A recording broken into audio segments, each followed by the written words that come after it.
Hi Angeles. இப்போ நம்ம ஒரு லவ் ரீடிங் பார்த்துடலாமா? உங்கள் பார்ட்னருக்கும் உங்களுக்கும் ஏதாவது ஒரு மிஸ் அண்டர்ஸ்டாண்டிங் இருந்திருக்கலாம், இல்லை ஏதாவது ஒரு சின்ன கேப் விழுந்திருக்கலாம். ஸோ என்ன நினைக்கிறாருன்றதே தெரியலையே, நம்ம எவ்வளோ தான் முயற்சி பண்ணியோ அங்கேருந்து எந்த ஒரு பதிலோ இல்லை ரிப்ளையோ இல்லை ஏதோ ஒரு சைனோ வரலையே அப்படின்னு குழம்பிகிட்ருக்கீங்களா? யூனிவர்ஸ் என்ன உங்களுக்கு ஆன்சர் வச்சுருக்கு அப்படிங்கிறத இப்போ நம்ம பார்த்துடலாம். ஸோ கார்டு ஷஃபிள் பண்ணி யூனிவர்ஸ் நம்ம என்ன கார்டு கொடுத்துருக்கோ அதை வச்சு நான் இப்போது ரீடிங் சொல்கிறேன்.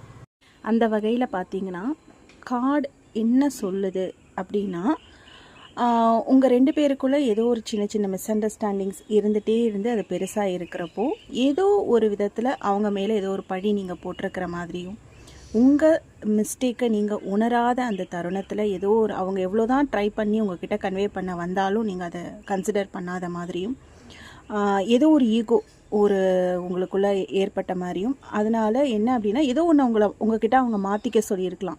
ஒரு பழக்க வழக்கமாக இருக்கட்டும், இல்லை ஏதோ ஒரு விஷயமாக இருக்கட்டும், அதை விட்டு கொடுக்க மாட்டேன், நான் யாருக்காகவும் நான் மாற மாட்டேன், நான் இப்படி தான் இருப்பேன் அப்படின்னு ரொம்ப ஸ்டப்பனாக நீங்கள் இருந்துட்டு அதை கன்சிடர் பண்ணி ஓகே மாறிடுவாங்கன்னு கொஞ்சம் கொஞ்சம் பார்த்து கடைசி வரைக்கும் மாறுற மாதிரியான சூழல் அவங்களுக்கு தெரியாததுனால எல்லாம் அக்யூமுலேட் ஆகி ஒரு நாளைக்கு ஏதோ ஒரு சின்ன மிஸ் அண்டர்ஸ்டாண்டிங்ஸ்னால இந்த பெரிய கேப் வரதுக்கான வாய்ப்பு இருந்திருக்கு அப்படின்னு சொல்லுது. கவலைப்படாதீங்க. இப்போது காடு யூனிவர்ஸ் உங்களுக்கு ஒரு வழி காட்டுது.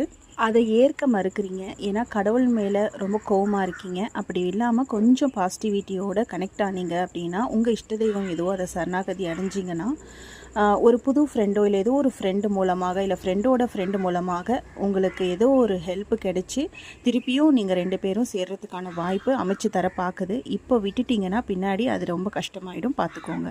சுதாரிச்சுட்டு செயல்படுத்துங்க. நல்லதே நடக்கட்டும். Thank you all.